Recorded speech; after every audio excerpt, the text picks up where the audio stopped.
All right, so one thing I want to talk about, since we're talking about carrying stuff for emergency purposes, is I actually went out and I purchased, and I'm not going to do a breakdown of all this, but just a reasoning more than anything. Inside this pouch is a gas mask with one spare filter. And I do keep this in my vehicle. This has a belt on here, which you would keep this on your person first. In an emergency situation. It also has a leg strap, okay? And then if you do open this up and have to deploy the mask, you can use the bag if you had to carry some bottles of water or something, right? Or even your medical kit can fit in there. Reason I'm talking about this is look at what's been going on in the world, in this country, in the last couple years, right? First off, you had wildfires going crazy in the majority of the western United States, northwest, right, even southern United States, I believe. But if you happen to be in the area where this stuff is going on, and let's say you're going down one of those roads that's, you're like even nervous about gas stations, one of them long roads or long stretches, Alligator Alley, any of those things, and all of a sudden you get smoke. You may not be in the middle of the fire, but the smoke travels miles and miles, great distances, to the point where you can't even breathe. So you may have to deploy a mask. I mean, look, there was people that died in those vehicles out there in the Midwest, right? So, not to mention, you look at all what happened just because of presidency. Not that I want to get too political here, but you had all these dum-dums rioting, destroying cities, and then you got the tear gas and fire smoke when they're lighting dumpsters on fire. I mean, you might have an elderly person. You could throw that mask on to get them out of the area. A lot of people were old smokers, they got emphysema and all this other stuff. They can't handle smoke or anything like that. Now look at the last 2 years. COVID-19, biological crap, right? All these threats, even the CDC, even the government is telling us every day about all these threats, right? Joey could pop in any time, but that's a huge tool right here. Everything here is a tool, but man, I'll tell you what, I'd rather breathe through this mask and sweat my ass off for a little while than to not have it and have to stop, drop, and roll, just to get from point A to point B. They've acknowledged that cloth masks were ineffective. They've acknowledged that even N95 masks, the way that we were using them, was ineffective at stopping or preventing COVID.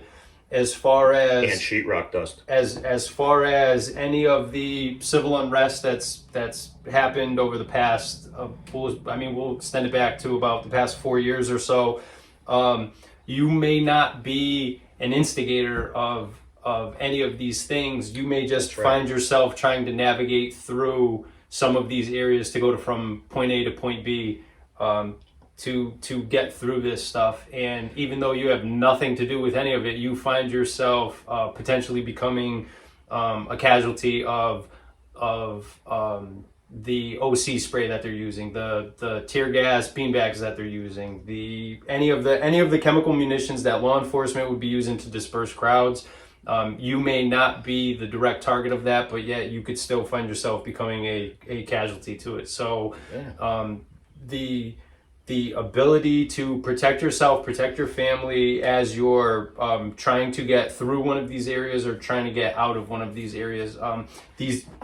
The instigators of these incidents typically do not care who the everyday people are. There's countless stories of people being bussed into these areas where they're not even from there. They don't care about who the innocent bystanders are that just live in these areas. They're have an area set up, and if you are caught in the crossfire of it, you need these protective measures to be able to get yourself out of there, be able to protect your family, to get them out of there, and get to an unaffected area. And where typically it was real, we'll say niche, the people who decided to purchase things like protective masks, but it's getting more and more mainstream now, going off of what the public climate is in these areas. And I not only have one of these for every member of my family, I also have the 2 spares. When my kids were little, I had them, but I also have protective clothing to a certain extent. It's protected against chemical and biological, so Tyvek suits and things like that. They're cheap. I bought a whole box of them, so I can even hand those out if I need to. But that's where duct tape, rubber gloves, rubber boots, mask. Look at now they're saying nuclear threats on top of it, right? I mean, Correct. You ever look up and see people with radiation sickness? Oh man! So, I mean, we'll touch on some of that in maybe another video, but everybody has a God-given right to life, liberty, and the pursuit of happiness, right? So these are all just tools to make it through to get to your safe place, wherever that might be, right? And also, once you go down the road of purchasing something like that, it may be a little bit jarring the first time that you have to put one of these things on and actually move around and do things, do tasks, do a little bit of exercise. Basic. My advice is once you go down the avenue of purchasing some of this stuff, wear it in your everyday life. You may have the appearance of looking kind of funny, but the benefit of knowing what your physiological reaction is going to be to it, to have these things on and to actually have to do things, it's going to be beneficial to you. And personal capability. So don't just buy it. Think that you're covered and you're protected. Actually use it, get out there, put it on, do things with it, and at the very least, set it up on your person so that it fits. Correct. It should always be loaded.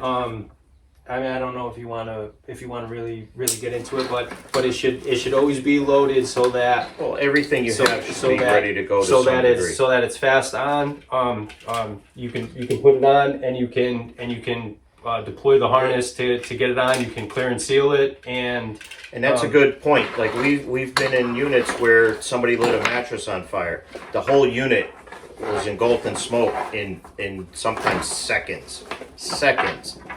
You wouldn't believe it. So, listen, years ago, since I'm a civilian, I'm a regular dum-dum like you guys.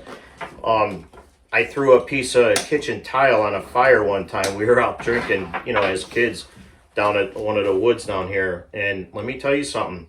When that thing, it was like instantaneous. When that thing lit up, the smoke hit me and my lungs locked up.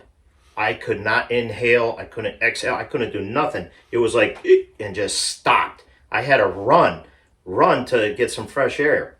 So, I learned some hard lessons over the years. I think that the military standard is still, from the time that anybody would make the gas symbol, you close your eyes, you hold your breath, and you have 3 seconds to don and clear your mask. 3 seconds. Three seconds, because if you watch any of these videos, there was a classic video of a police officer somewhere out west, Arizona, New Mexico, somewhere about that.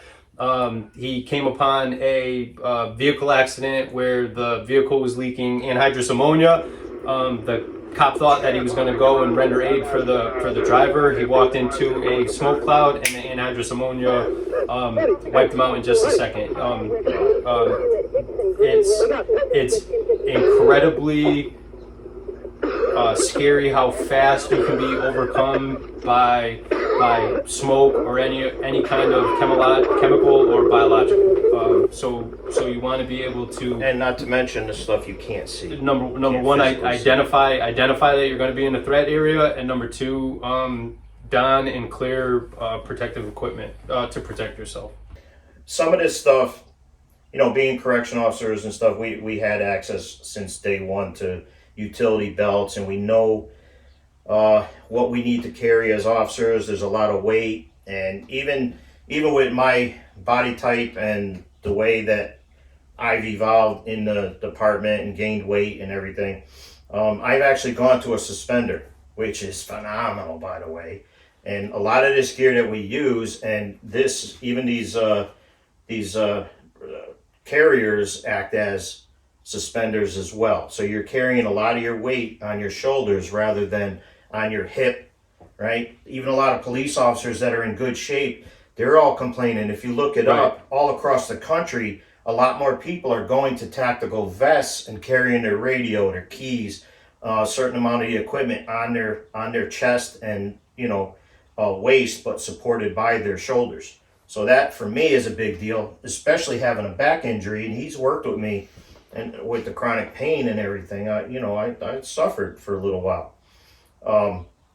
But getting back to some of this, safety first. So we got all this gear that we could carry things for different situations and also hand it off and lend it to other people. Yeah, there's a lot of holsters, but the same gun fits in the holsters. And I could actually take one of his belts, of course I got to open it up a little bit, and put my pistol in his holsters. Now, holsters are getting they used to be more generic. Now they're more unique to personalized weapons, like different manufacturers. So you got to have if you want a Kydex holster, you got to get one specific to your model gun. There's not that much overlap that I see as a civilian, getting into some of this equipment, because a few years ago I was lost. Technically I'm just a simple guy. I'm a hunter, I'm a homesteader. I do a lot of that stuff in my lifestyle, but I make sure that my family comes first. I worry about the things in life, take the brunt of that worry, and be prepared for my family so they don't have to worry about this stuff. My wife can casually stroll along life's path, and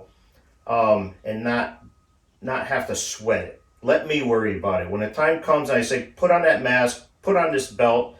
You have to run to that point. Just go do it, right? And a lot of the things too goes to commonality, where somebody in my family, if we're going for a range session to do a little bit of readiness training, and they're wearing this belt or they're wearing this belt, the commonalities are the same. The tourniquet is always in the same spot. The holster obviously is always in the same spot. The tactical Leatherman is always in the same spot. The medical equipment is always in the same spot. The dump pouch always in the same spot. The rifle mag pouches, which will also double as a cell phone pouch or a makeshift medical pouch, they are always in the same spot. The pistol mags, which will also double as a multi-tool holder or a flashlight holder, are always in the same spot. Whether or not you're using open top or you're using closed off retention magazine holders, everything has commonality. That way, no matter who is grabbing it or who is using it, you can give them either one of any number of belts and any of the training that they're going to do. It's still just muscle memory to get that defensive weapon in use, to get that support implement, be it a Leatherman or be it medical. It's always located in the same area.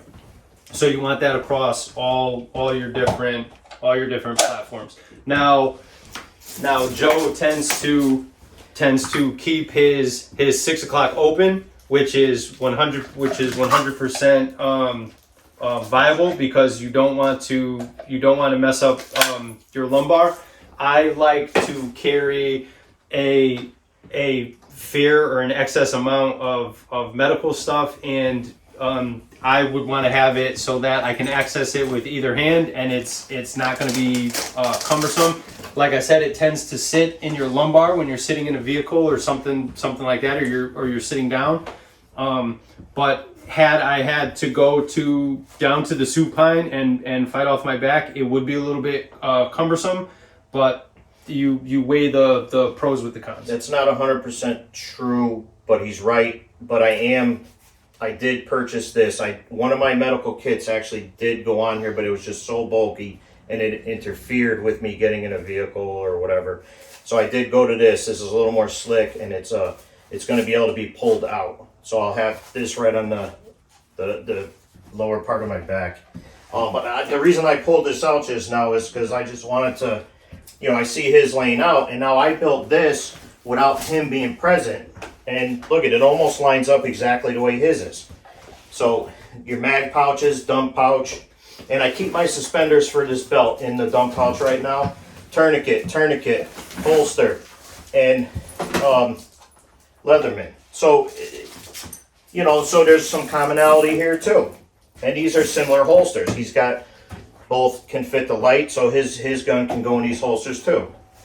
So just to kind of touch on that, I like it. And that's an interesting thing too. And now also, so I'm this is typically the belt that I use for my professional capacity, but the gun that I'm forced to use while I'm working is a different make and model of other guns that I would typically carry or own. I just have a different taste. But what the interesting thing is, if I ever want to go and train in the kit that I use for work, I can just quick switch out the holster for the holster that I use for my everyday training, and then I get a lot of the same muscle memories defeating the retention devices on my reloads or employing a flashlight, things like that. So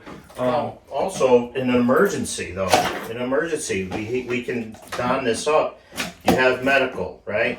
You have the capacity, like you could use your dump pouch as a pocket, bottles of water, extra bandages, whatever. Even survival situations, you can store tinder, you can store food, Right. You can store food items, you can Granola bars fit nice in these kiwi pouches. granola bars, water bottles. But at the same time, we have an emergency. What if the local PD comes down and says, "Hey, we need help. We need help," right? We could carry magazines. We could carry spare things, help out a little bit. Medical, if an officer's down, we can take care of them. They can go on and take care of the threat. I mean, there's a lot of things. You can store extra medical supplies.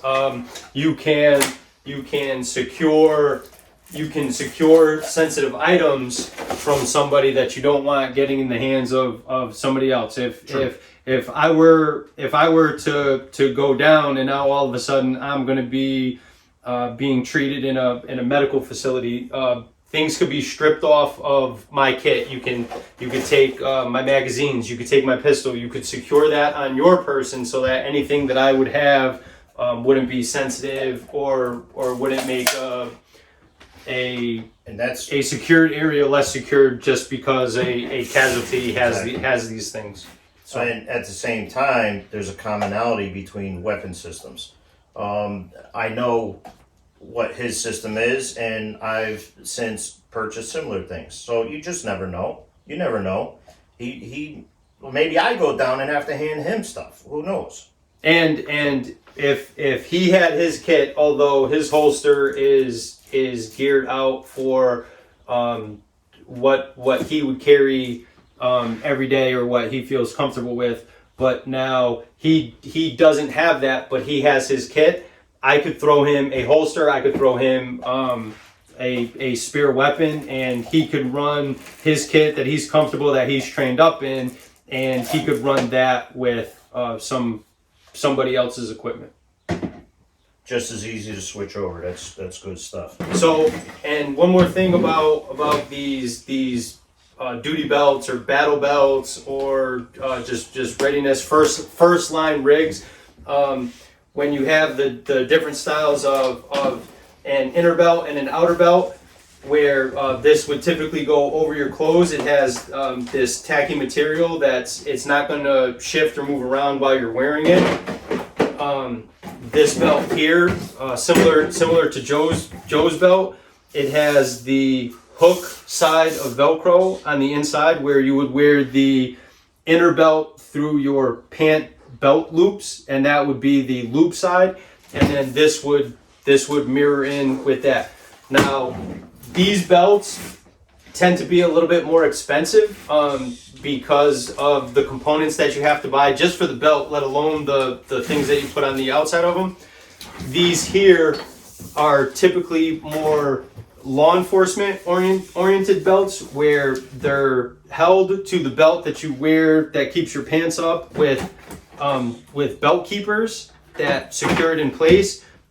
This is a more budget friendly option where this outer belt was, around $150, where this outer belt you can get at any law enforcement store or on the internet, Amazon or Galls or any of the law enforcement distributors, and these belts are typically like $30 to $40.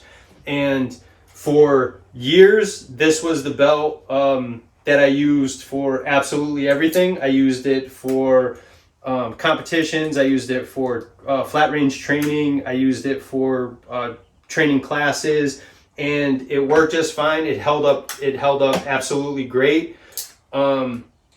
The only reason that I went to these type of ready belts was just because it was really the next thing to do. There's nothing that these belts do that a cheap law enforcement belt keeper held in place belt, there's nothing that these belts do that these belts cannot do. But some of the newer stuff is a little lighter too. That helps.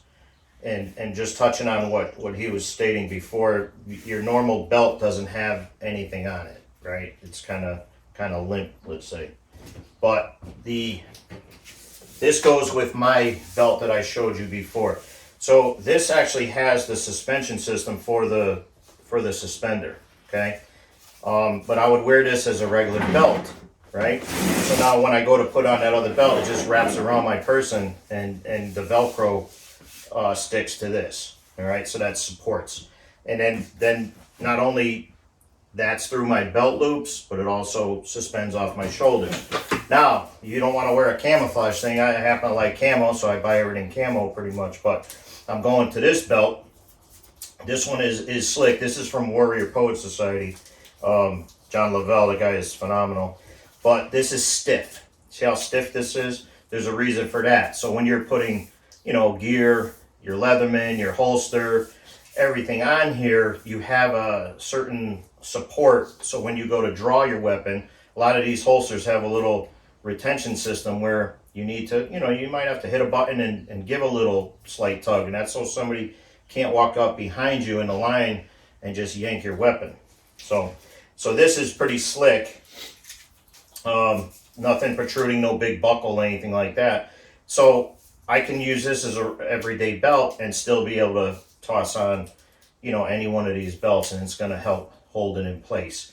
You start running with all this equipment, you want to keep it as what's the word I'm looking for? You want to keep it stationary. Like you don't. Stationary. Yeah, as you're moving around, you don't want your equipment moving your clothes. You want everything to stay where your muscle memory training tells you that it should be. And where we learn that mostly is in corrections. We're running. You can see one of the radio holders right there. The old radios used to flop like crazy. They were a lot bigger and real cumbersome. Now we've gone to a slimmer radio, but some people use a quick strap on their radio and the key sets. Even though we have key holders, we have these huge key sets, and when you're running with them things, they're slamming, but you typically would grab that pair of keys and hold it in your hand when you're running. But being able to run and fight with all this gear on, you're getting attacked, or you have to just take somebody down and put some cuffs on them. You don't want your gear flopping all over and falling apart. Or falling off. You don't want to have a yard sale.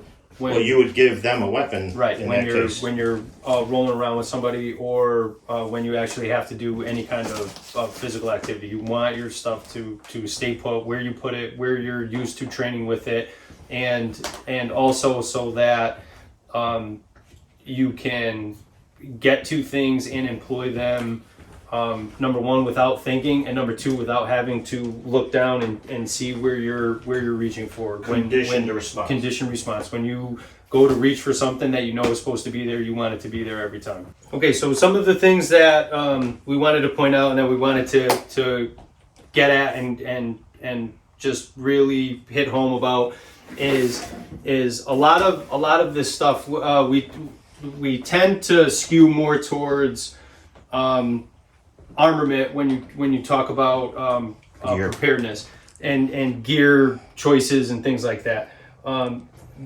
The purpose of this right here, there is no offensive capability whatsoever in here. This is 100% medical in nature, and it's treatment orientated.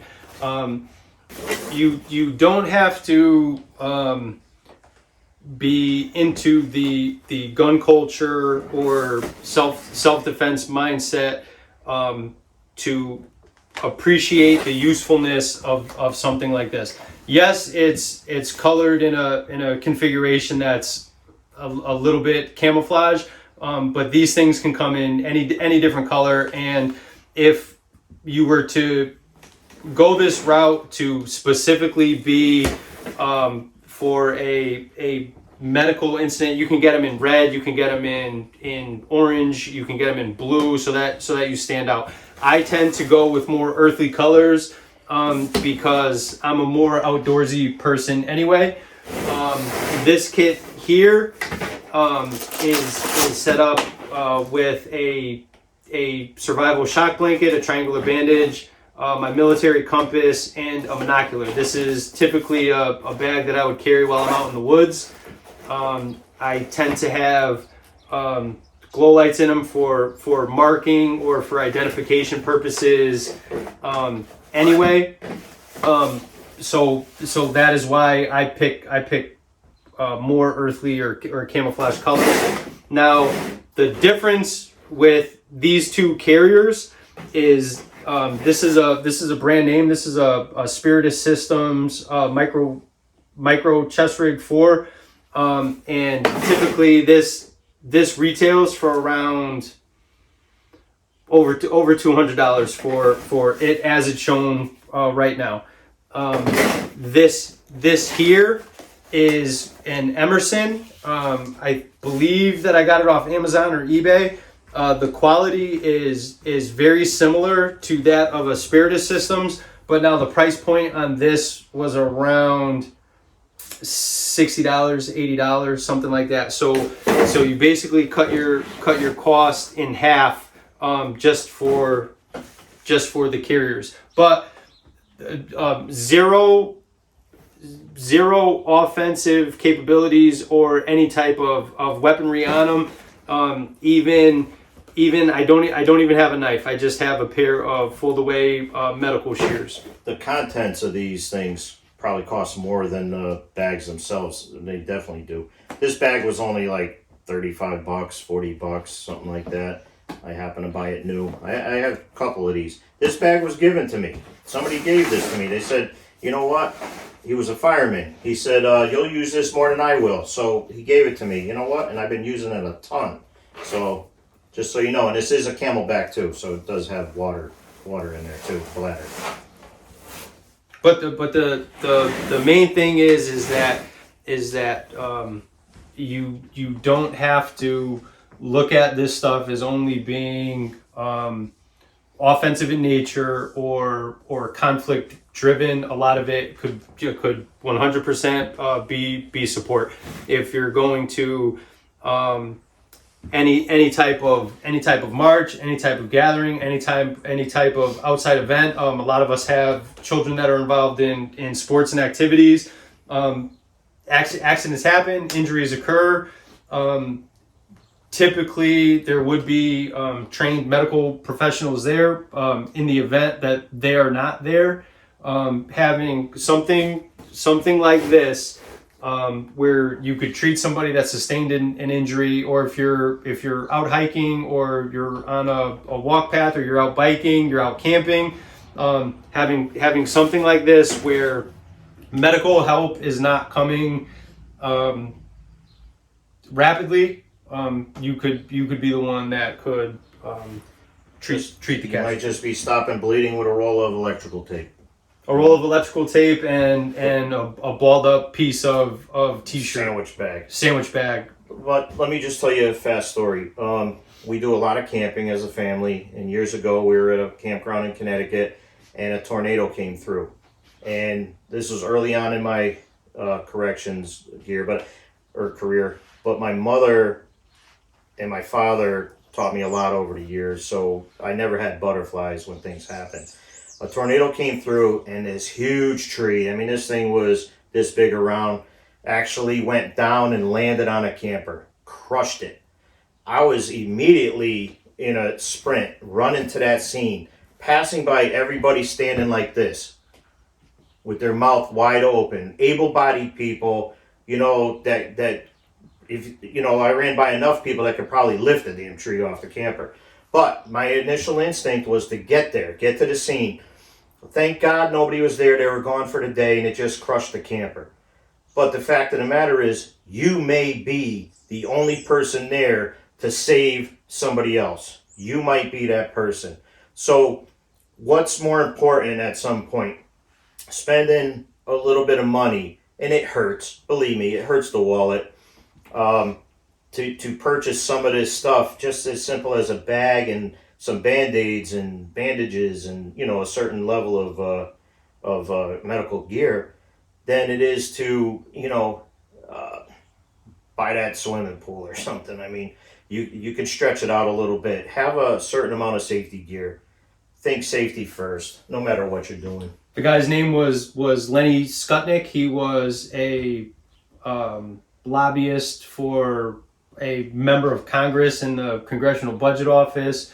A plane crashed into the Potomac.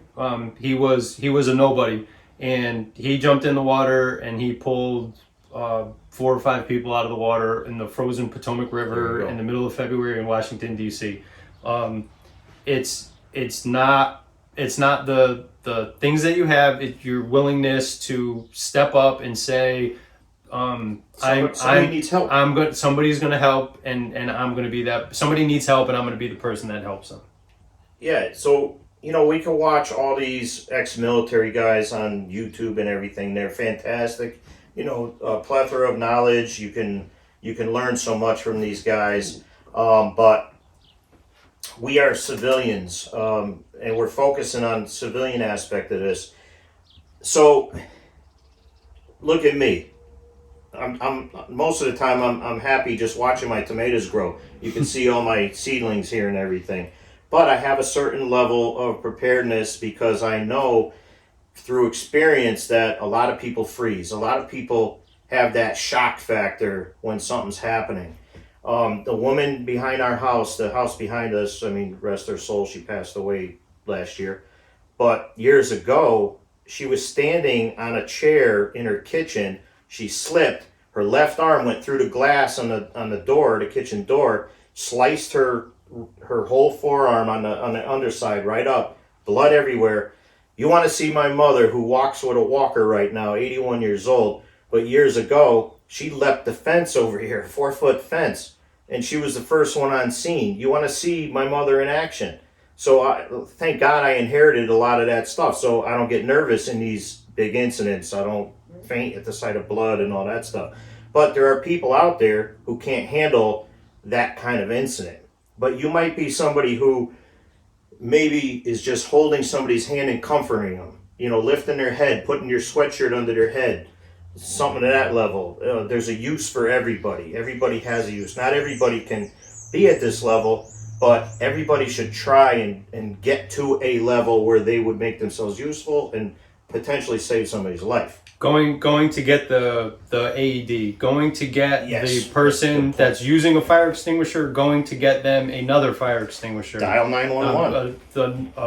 Dial 911 to get first responders en route to where you are. Be able to keep their head in a catastrophe to give pertinent information. Don't be that dumb that holds up the phone and starts recording. Don't be that guy. Oh my God! Don't be that dumb. Don't be that guy. Help. Do whatever you are physically able to do to help, to render aid, and to make the situation better. Don't be a hindrance to the situation. Don't be a bystander. Don't lose your head. Don't scream. We're lucky enough where Hysterics does not help. where we're in a profession where we've been inoculated to a certain degree of stress. Desensitized. You don't firefighters, before they ever go to fight their first fire, they will have fought 100 make-believe fires. And the skydiver who constantly is jumping out of a plane and popping his parachute and floating down to the earth, he is way more calm during it than the person that jumped out of the plane for the first time. And they never jump out of a plane for the first time without meticulously planning it and going through dry runs to begin with, because people tend to lose their head when they're stressed. So have some level of stress inoculation so that you can keep your head in the event of a catastrophe.